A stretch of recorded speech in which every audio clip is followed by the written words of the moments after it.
The parents of Martin and his 4 friends had always viewed them as nothing but trouble. At only 16, they were already heading down a dark path, one that seemed to lead straight to prison. Drinking, drugs, constant rebellion, and a recent stint in police custody for breaking into an elderly man's house, vandalizing his property, and stealing from him, they had all but given up hope. Their frustration grew. How could they turn their sons into responsible, upstanding members of society? After several weekend meetings, where the parents discussed possible solutions while giving their sons some space, they came up with a plan.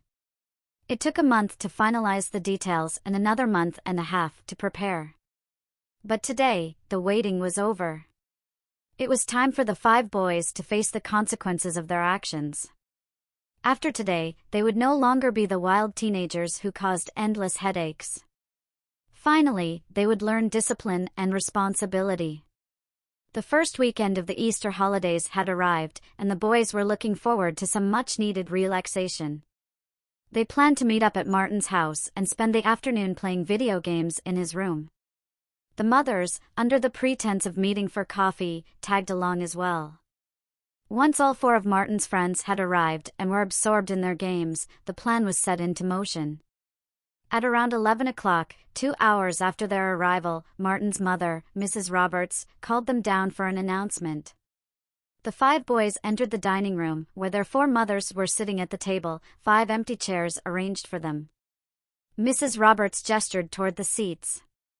"Sit down," she said firmly. The boys obeyed, waiting in silence as their mothers stared at them. Martin, a smaller boy with messy brown hair and striking blue eyes, was dressed in a pair of ripped black jeans and a red t-shirt with one sleeve torn off. He rarely went anywhere without a toothpick in his mouth, believing it made him look cool. His friends were a diverse group in terms of appearance. Louis Fisher, towering over the others, looked older than his 16 years with deep green eyes and jet black hair. He wore a basketball jersey and long blue jeans. Like Martin, he often had a toothpick, both as a style choice and a sign of group membership. Marco Hopkins, similar in size to Martin, wore a green and blue shirt with the sleeves intact, unlike the others. He had brown eyes, dark brown hair with blonde highlights, and a bandana around his neck. Sam Barker, with a medium build, wore a black t-shirt and jeans. His striking blue eyes and black hair with crimson streaks made him stand out, his hair gelled back from his eyes. Leon Hopkins, Marco's older brother, was more muscular than the others. Initially excluded from the group, he earned his place after violently defending himself against a bully. With lighter brown hair and eyes like Marco's, he wore torn black jeans and an electric blue t-shirt. The 4 mothers continued, explaining, "As you're well aware, you were recently released from police custody, at our expense. We had planned to use the money we paid at the station to secure college dorm rooms for you when you leave high school. Now, we're not even sure you'll get into college, and all those years of saving have been wiped out in a single afternoon. Well, this punishment has taken us months to prepare, and now it's time for it to pay off," Mrs. Roberts explained. Martin smirked and looked at her. "So, what's the punishment?" he asked mockingly, almost daring the mothers to explain. "Over the past month and a half, while you were at home listening to your favorite songs, your brains were receiving hypnotic suggestions," Mrs. Fisher explained, pulling a tube of bright red lipstick from her purse. "For example, Louis, take this lipstick and put it on." "Yeah, right. Like I'd," Louis began, but he stopped mid-sentence. He stood up and, to his own surprise, walked over to his mother, took the lipstick, applied it, and handed it back. "What the hell just happened?" "This demonstrates our control over you," Mrs. Hopkins said with a smile. "The 5 of you have been hypnotized with a trance so strong that only we can break it. You will obey every command we give.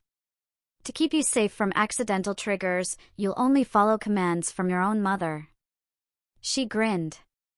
"And when we do give you a command, you will obey it without question. Now, boys, we're going home to continue your punishment. Come along. Oh, and thanks for the coffee, Lisa," she added, nodding at Mrs. Roberts. As she stood to leave, Marco and Leon found themselves following her, unable to resist. Mrs. Barker and Mrs. Fisher also got up to leave, continuing with their son's punishment.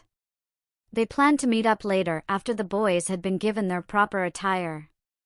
The payback had begun. A few minutes after Martin's friends and their mothers left, he stared at his mother for a long moment before she said, "Get up and come with me." She stood and went upstairs, and Martin reluctantly followed. When she entered the guest bedroom, Martin noticed the closet was filled with very feminine clothing. Sitting on the bed, his mother flashed him an unsettling grin. Martin knew this would be a nightmare he might never wake from. "Sit down, Minnie," his mother instructed. Without thinking, he sat on the bed immediately, and his mother touched his head. "Nap time, sleepyhead." Martin fell back onto the bed, wondering why she had called him Minnie. As he drifted into an unusually deep sleep, Martin thought, "Why did she call me Minnie?" When Martin woke up, something felt off. He tried to move, but couldn't. He looked around and saw his mother sitting at the foot of the bed. "Welcome to part 1 of your punishment, Martin," she said. "Who?" Martin asked, confused. "Who are you talking to? And why can't I move?" "Oh, I forgot. While you were sleeping, I made some changes to your mind. Like your name, for example." "What is it again?" his mother asked. "How could you forget?" "My name's Minnie," Martin replied. As soon as the words left his mouth, he realized what he had said. His true name returned to his mind. "I'm Martin, not Minnie," he thought, baffled. "What the? Why did I think my name was Minnie?" "See," his mother said. "You'll say your name is Minnie when asked." "And what do you like to do?" Martin tried to resist, but the words escaped him. "I like to go shopping for dresses, and I love fashion shows and all things girly," he said, subconsciously raising his voice slightly higher than usual. "Oh, I see you noticed that effect," his mother commented. "Each time you answer a question like that, your voice will get a little higher. And there are more triggers only I can use, like this one." She smirked before saying, "Date night." Suddenly Martin found that he was able to move, and when he looked down, he realized that he wasn't wearing anything. He ran into his room and pulled out one of his favorite outfits, a black halter top with matching miniskirt, and black panties. He finished the outfit with a pair of black boots. He put them on, and walked back to his mother with no trouble. He paid little attention to the fact he was able to walk incredibly easily in the boots. "Nice outfit, Minnie," Mrs. Roberts said snidely. As soon as the name Minnie was mentioned, everything rushed back to Martin. "Why did I put on girls' clothes?" he asked. "Simple, once again it was a part of the reprogramming. Whenever you get dressed, do your hair, and the like, you will enter what I call Minnie mode. During that time, you will think that your name is Minnie and you will instantly know how to do things like put on makeup, and how to put on girls' clothes, that will last until either you realize that you are a boy, or unless I release you manually. Oh, and every time you do something wrong, Minnie mode will activate again, however you will be a young version of Minnie than before. 10 times, and you'll think that your name is Minnie, and that you're 6.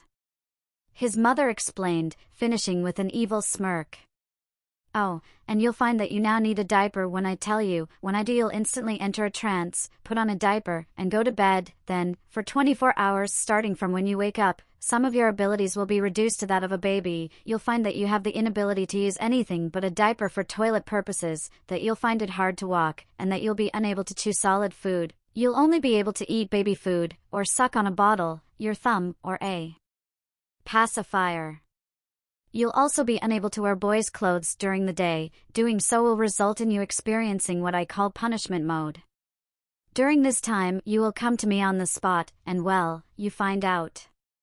I'll give you a chance with that, until you put on any item of boys' clothing or boys' toiletries, such as deodorant. You will not enter Minnie mode automatically," she said. Martin, seeing this as a chance to escape, ran to his room and took out a pair of briefs. There was no way he was going through with this.